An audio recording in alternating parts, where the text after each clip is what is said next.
Hi. Mumbai സിറ്റിക്കെതിരായിട്ടുള്ള ദുരന്തപ്പിലെ first match എല്ലാവരും ഉറ്റുനോക്കിക്കൊണ്ടിരുന്നൊരു മാച്ചായിരുന്നു. നമ്മുടെ പുതിയ സീസണിൽ പുതിയ കോച്ചിൻ്റെ അണ്ടറിൽ നമ്മളെങ്ങനെയൊക്കെ കളിക്കും എന്നുള്ളതൊക്കെ കാണാനായിട്ട് വെയിറ്റ് ചെയ്തൊരു മാച്ചായിരുന്നു. എന്തായാലും നമുക്ക് നല്ലൊരു റിസൾട്ട് അവിടെ കിട്ടി. മുംബൈയുടെ അണ്ടർ-21 റിസർവ് എന്ന് പറയാൻ പറ്റുന്ന ഒരു ടീമായിരുന്നു.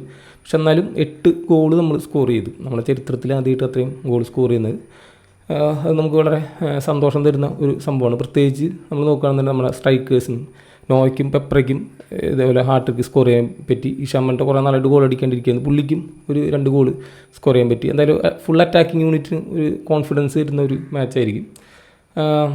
അങ്ങനെ അതാണ് മാച്ചിൻ്റെ റിസൾട്ടിനെ കുറിച്ച് പറയാനായിട്ടുള്ളത്. നമ്മൾ കളിയിലേക്ക് വരികയെന്നുണ്ടെങ്കിൽ നമ്മളൊരു 4-3-3 ഫോർമേഷനിലാണ് കളിച്ചതെന്ന് വേണമെങ്കിൽ പറയാം. ഈ ഫോർമേഷൻ നമ്മൾ നോക്കുകയാണെന്നുണ്ടെങ്കിൽ ഒരു ഫ്രണ്ട് 3 വളരെ ഇമ്പോർട്ടൻ്റ് ആണ്. കാരണം ഈ ഫ്രണ്ട് 3 നമ്മൾ അറ്റാക്കിങ്ങിന് വേണ്ടി കമ്മിറ്റ് ചെയ്തിട്ടുള്ള രീതിയിലുള്ളൊരു കളിയാണ് നമ്മൾ കളിക്കുന്നത്. അതുകൊണ്ട് തന്നെ ഒരു അറ്റാക്കിംഗ് ആയിട്ടുള്ളൊരു ഫോർമേഷനാണ്, അറ്റാക്കിംഗ് ആയിട്ടുള്ളൊരു ഗെയിം സ്റ്റൈലായിട്ട് നമ്മൾ പോണത്. എന്തായാലും ഗോളുകൾ സ്കോർ ചെയ്യുക എന്നുള്ളൊരു ഇൻറ്റൻറ്റോട് കൂടിയാണ് നമ്മൾ കളിക്കുന്നത്. എന്തായാലും നമുക്ക് ലാസ്റ്റ് കളിയിലും നല്ല രീതിയിൽ കാണാനായിട്ട് പറ്റി. പ്രത്യേകിച്ച് ക്രോസൊക്കെ വരികയാണെന്നുണ്ടെങ്കിൽ നമുക്ക് സ്ട്രൈക്കർ മാത്രമല്ല വേറെ 1-2 പേര് ബോക്സിൽ ഫൈൻഡ് ചെയ്യാനായിട്ട് പറ്റും. പ്രത്യേകിച്ച് ഫാർ പോസ്റ്റിൽ ഒരു വിങ്ങറാണ് ക്രോസ് ചെയ്യുന്നുണ്ടെങ്കിൽ മറ്റേ വിങ്ങർ ഒരു സ്ട്രൈക്കറുടെ രീതിയിൽ ഫാർ പോസ്റ്റിലുണ്ടാവും. അപ്പോൾ അങ്ങനെ ഉള്ള ഗോൾ ആണ് നോഹ സ്കോർ ചെയ്തത്. അത് നമുക്ക് ഈ സീസണിൽ ത്രൂ ഔട്ട് നമുക്ക് എക്സ്പെക്റ്റ് ചെയ്യാൻ പറ്റുന്ന ഒരു സംഭവമാണ്. എന്തായാലും ഫാർ പോസ്റ്റിൽ നിന്ന് ഷൂട്ട് ചെയ്യുന്ന രീതിയിൽ നമുക്ക് ഗോളുകൾ ഈ സീസണിൽ കാണാനായിട്ട് പറ്റും. അതിന് പറ്റിയ പ്ലെയേഴ്സ് നമുക്കുണ്ട്. പ്രത്യേകിച്ച് നോഹയൊക്കെ ഇമ്പോർട്ടൻ്റ് ആയിട്ടുള്ള പ്ലെയറാണ്. റൈറ്റ് സൈഡിൽ നിന്ന് ക്രോസ് വരികയാണെങ്കിൽ എന്തായാലും പുള്ളി ഒരു ഫേവററ്റ് സ്പോട്ടാണ് അങ്ങനെ കട്ട് ചെയ്ത് സ്കോർ ചെയ്യാന്നുള്ളത്. അപ്പോൾ അവിടെ എന്തായാലും നമ്മൾ കൂടുതൽ ഗോളുകൾ ഈ സീസണിൽ നമുക്ക് പ്രതീക്ഷിക്കാം. സിമിലർലി നോഹയുടെ ക്രോസ് ചെയ്യുന്നു പ്രീ സീസൺ മാച്ചിൽ ഐമൻ ഫാർ പോസ്റ്റിൽ നിന്ന് ഒരു ഗോൾ അടിക്കുന്നുണ്ട്. ഐമൻ ഈ കളി കളിച്ചത് റൈറ്റ് വിങ്ങിലാണ്, ലെഫ്റ്റ് വിങ്ങിൽ നോഹയാണ് കളിച്ചത്. പക്ഷേ റൈറ്റ് വിങ്ങിൽ ഐമൻ കളിക്കുമ്പോൾ ഇങ്ങനെ കട്ട് ചെയ്തിട്ട് ഒരു എഫക്റ്റ് കുറവായിട്ടാണ് എനിക്ക് തോന്നിയിട്ടുള്ളൂ. ഫിനിഷിംഗ് ആയാലും കേളായാലും പുള്ളിക്ക് കുറച്ചും കൂടിയും വരുന്നത് റൈറ്റ് ഫുട്ട് കൊണ്ടാണ്. ഒരു ഷോട്ട് പുള്ളി ഗോളിനെ കൊണ്ട് സേവ് ചെയ്യിക്കുന്നുണ്ട്. പക്ഷെ എന്നാലും എനിക്ക് തോന്നുന്നു പുള്ളി പ്രിഫർ ചെയ്യുന്നത് ഒരു ലെഫ്റ്റ് വിങ്ങറായിട്ടായിരിക്കും. പക്ഷേ ലെഫ്റ്റ് വിങ്ങിൽ നോഹ കളിക്കുമ്പോൾ പിന്നെ നമുക്ക് ഓപ്ഷൻ വരുന്നത് റൈറ്റ് വിങ്ങിൽ കളിക്കാൻ രാഹുൽ KP ആണ്. പക്ഷേ രാഹുൽ KP പറഞ്ഞ പോലെ പുള്ളിയുടെ ഒരു വീക്ക് ഫുട്ടാണ് ലെഫ്റ്റ് ഫുട്ട്. ഏറ്റവും കൂടുതൽ 6 അടിച്ചിട്ടുള്ളത് പുള്ളി ലെഫ്റ്റ് ഫുട്ട് കൊണ്ടാണ്. 4-3-3 ആണെന്ന് പറഞ്ഞു. ഫ്രണ്ട് 3 നമ്മൾ അറ്റാക്കിന് വേണ്ടി കമ്മിറ്റ് ചെയ്യുന്നുണ്ട്.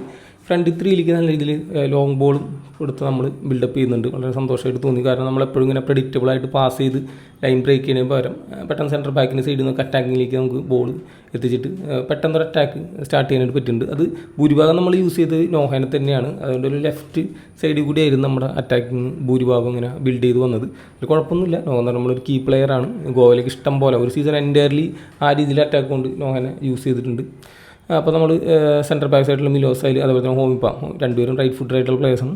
അവർ ബോൾ കൊടുക്കുകയാണ് ചെയ്തത്. ഹോമിപ്പാമിൻ്റെ കേസിൽ ഞാൻ വളരെയധികം എക്സ്പെക്ട് ചെയ്തത്. കാരണം ആ രീതിയിൽ ലോങ് ബോൾ കൊടുക്കാൻ പറ്റുന്ന ഒരു പ്ലെയറാണ് ഹോമിപ്പാം.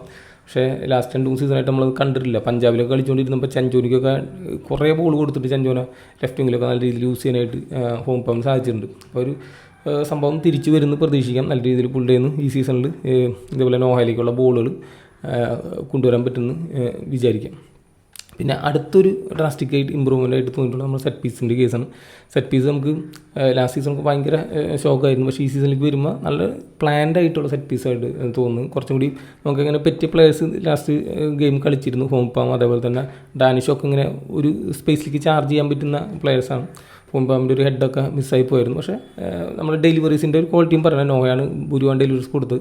നല്ല ക്വാളിറ്റിയിൽ ഡെലിവറി ചെയ്യാൻ പുള്ളിക്ക് പറ്റുന്നുണ്ട്. നമുക്ക് പെപ്പർ ഉണ്ട്, മിലോസ് ഉണ്ട്, അവരൊക്കെ നമുക്ക് സെറ്റ് പീസിൻ്റെ കേസിൽ യൂസ് ചെയ്യാൻ പറ്റുന്നതാണ്. ഈ കളി അടിച്ചില്ലെങ്കിൽ എന്തായാലും ഈ സീസൺ എന്തായാലും നമ്മൾ സെറ്റ് പീസിൽ നിന്ന് ഗോളുകൾ അടിക്കുന്നത് നമുക്ക് പ്രതീക്ഷിക്കാം.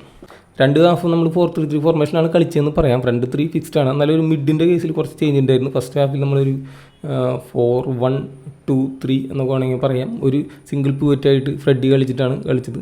പക്ഷേ ഈ സെക്കൻഡ് ഹാഫിലേക്ക് വരുന്ന നമ്മൾ 2 ഡബിൾ പിവറ്റായിട്ട് ഡാനിഷ് കൂടി വന്നിട്ട് ഒരു 4-2-3-1 ഫോർമേഷനിലാണ് കളിച്ചതെന്ന് പറയാം. ഡാനിഷ് ബോക്സ് ടു ബോക്സ് പിന്നെ ലൂടെ വന്നിട്ട് ഒരു അറ്റാക്ക് മിഡ്ഫീൽഡിൻ്റെ റോളിലേക്ക് ഷിഫ്റ്റ് ചെയ്തെന്ന് വേണമെങ്കിൽ പറയാം. ആ രീതിയിലുള്ള കളിയാണ് ഭൂരിഭാഗം നമ്മൾ സെക്കൻഡ് ഹാഫിൽ കണ്ടത്. ചില പ്ലെയേഴ്സിൻ്റെ പെർഫോമൻസ് എടുത്തു പറയേണ്ടതായിട്ടുണ്ട്. മിക്കിൽ സ്റ്റാറയുടെ അനലൈസ് ചെയ്തപ്പോൾ പറഞ്ഞായിരുന്നു പ്രസ്സിങ് എത്രമാത്രം പുള്ളിയുടെ സിസ്റ്റത്തിൽ ഇമ്പോർട്ടൻ്റ് ആണെന്ന്. അപ്പോൾ ലാസ്റ്റ് മാച്ചിൽ നമുക്കത് കാണാനായിട്ട് പറ്റി. നമ്മൾ ഭൂരിഭാഗം ബോൾ വിൻ ചെയ്ത് ഒപ്പോൺ ഹാഫിൽ തന്നെയാണ്. മുംബൈയുടെ പിള്ളേരായിരിക്കും, അതുകൊണ്ടായിരിക്കാം. പക്ഷേ നമുക്കധികം ഡിഫെൻസീവ് ഒരു ഫോർമേഷനിലേക്ക് പോകേണ്ടി വന്നിട്ടില്ല. അവരിൽ ബോൾ ഇടുമ്പോൾ തന്നെ നമ്മൾ പ്രസ് ചെയ്ത് ബോൾ റിക്കവർ ചെയ്യാനും ചാൻസ് ക്രിയേറ്റ് ചെയ്യാനും നമുക്ക് സാധിച്ചിട്ടുണ്ട്. അതിൽ നിന്ന് ഗോളും നമ്മൾ അടിച്ചിട്ടുണ്ട്. അപ്പോൾ അതിനൊരു കീ ആയിട്ട് വർക്ക് ചെയ്തൊരു പ്ലെയറാണ് ഡാനിഷ്. നല്ല എഫർട്ട് വർക്ക് റേറ്റ് ലൂണിനേക്കാളും കൂടുതൽ വേണമെങ്കിൽ പുള്ളി ലാസ്റ്റ് കളി എടുത്തിട്ടുണ്ടെന്ന് പറയാം. എന്തായാലും കോച്ച് വളരെയധികം ഇമ്പ്രസ് ആയിട്ടുണ്ടാവും. അത്രമാത്രം ഇൻപുട്ട് പുള്ളിയുടെ സൈഡിൽ നിന്നുണ്ട്. അസിസ്റ്റും പ്രീ അസിസ്റ്റും മാറ്റി വെച്ചോ ഈ ബോൾ വിൻ ചെയ്യുക, ഡിഫൻസീവ് ടൈമിൽ ബോൾ വിൻ ചെയ്യുക എന്നുള്ളത് നല്ല രീതിയിൽ പുള്ളിക്ക് ഇമ്പാക്റ്റ് ഉണ്ടാക്കാൻ ലാസ്റ്റ് മാച്ചിൽ പറ്റിയിട്ടുണ്ട്. അപ്പോൾ പുള്ളി ചിലപ്പോൾ ഒരു കീ പ്ലെയറായിട്ട് മാറാം, ഒരു പ്രത്യേകിച്ച് ഒരു ഒപ്പോണൻസിൻ്റെ കയ്യിൽ ബോക്സ് ഉള്ളപ്പോൾ ബോളുള്ള ടൈമിൽ. പക്ഷേ നമ്മുടെ കാലിൽ ബോളുള്ള ടൈമിൽ പുള്ളി പഴയ പരിപാടി തന്നെയാണ് കാണിച്ചുകൊണ്ടിരിക്കുന്നത്. അത് കറക്റ്റായിട്ടുള്ള ഓപ്ഷൻസ് പിക്ക് ചെയ്യുന്നില്ല. പ്ലെയർ വണ്ടിക്ക് കൊടുക്കുമ്പോൾ പുറകോട്ട് പാസ് കൊടുക്കുന്നു, പ്ലെയർ ഇല്ലാത്ത സൈഡിലേക്ക് പാസ് കൊടുക്കുന്നു, ഫസ്റ്റ് ടച്ചും ക്ലോസ് കൺട്രോളൊക്കെ കുറവുള്ള പ്ലെയറാണ്. അതൊക്കെ അവിടെ തന്നെ ഉണ്ട്. ചിലപ്പോൾ ചില കളികളിൽ അതായിരിക്കും എടുത്ത് കാണിക്കാനായിട്ട് പോകുന്നത്. പക്ഷേ ആ ടൈമിൽ നമുക്ക് പുള്ളിനെ പൊക്കി പറയാൻ പറ്റില്ല. എന്തായാലും ഇന്നലത്തെ മാച്ചിൽ നല്ല ഒരു കോൺട്രിബ്യൂഷൻ വന്നിട്ടുള്ളത് ഡാനിഷാണ്. ഒരു പ്ലെയർ ഓഫ് ദ മാച്ച് എന്ന് വേണമെങ്കിൽ പറയാൻ പറ്റും. 2 ഹാർട്രിക്കൊക്കെ അവിടെ ഉണ്ടെങ്കിലും കാരണം അത്ര എഫർട്ട് എടുത്ത് പുള്ളി അപ്പ് ആൻഡ് ഡൗൺ ഒക്കെ ഓടിക്കളിച്ചിട്ടുണ്ട്.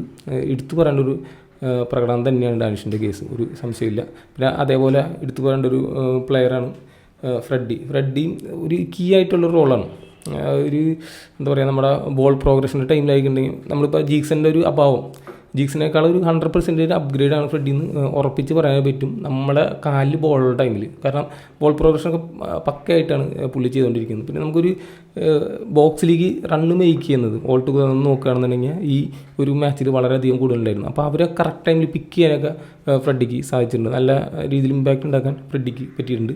അതേപോലെ ഷെയ്ഫിൻ്റെ കേസും ഈ പറഞ്ഞ പോലെ ഈ ലാസ്റ്റ് മാച്ചിൽ നല്ലൊരു പെർഫോമൻസ് ആയിരുന്നു. കറക്റ്റ് ടൈമിൽ പുള്ളിയുടെ അറ്റാക്കിംഗ് മൊമെൻറ്റ് മനസ്സിലാക്കി പുള്ളിക്ക് റണ്ണ് മേക്ക് ചെയ്യാനും നോഹയായിട്ട് കോമ്പിനേഷൻ കളിക്കാനും കാല് ബോൾ വെച്ചൊക്കെ നല്ല രീതിയിൽ കളിക്കാൻ പുള്ളിക്ക് പറ്റിയിട്ടുണ്ട്. പക്ഷേ ഈ പറഞ്ഞ പോലെ ഡിഫൻസീവ് ട്രാൻസിഷൻ വരുമ്പോൾ അത്ര നല്ല പെർഫോമൻസ് പുള്ളിയുടെ സൈഡിൽ നിന്ന് ലാസ്റ്റ് കളിയിൽ ഉണ്ടായിട്ടില്ല. പിന്നെ അതേപോലെ എടുത്ത് പറയേണ്ട പ്ലെയറാണ് കോമിപ്പം. നല്ല ബോൾ പ്ലേയിങ് സെൻറ്റർ ബാക്ക് ആയിട്ടാണ് പുള്ളി കളിച്ചുകൊണ്ടിരിക്കുന്നത്.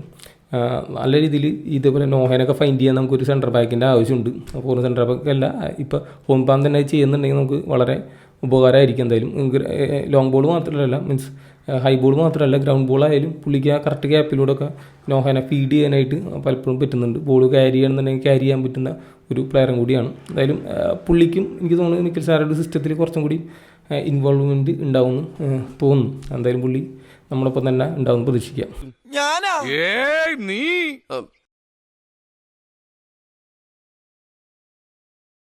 അടുത്ത മാച്ച് നമ്മുടെ വരുന്നത് പഞ്ചാബിനെതിരായിട്ടാണ്. പഞ്ചാബ് ഓൾറെഡി ഒരു മാച്ച് കളിച്ചു, അവരതിൽ ജയിച്ചു. നല്ല ഒരു മൊമെൻറ്റത്തിലാണ് അവരും വരുന്നത്. ഒരു ഫോറിൻ പ്ലേയേഴ്സ് 2 പേര് കളിക്കുന്നുണ്ട്.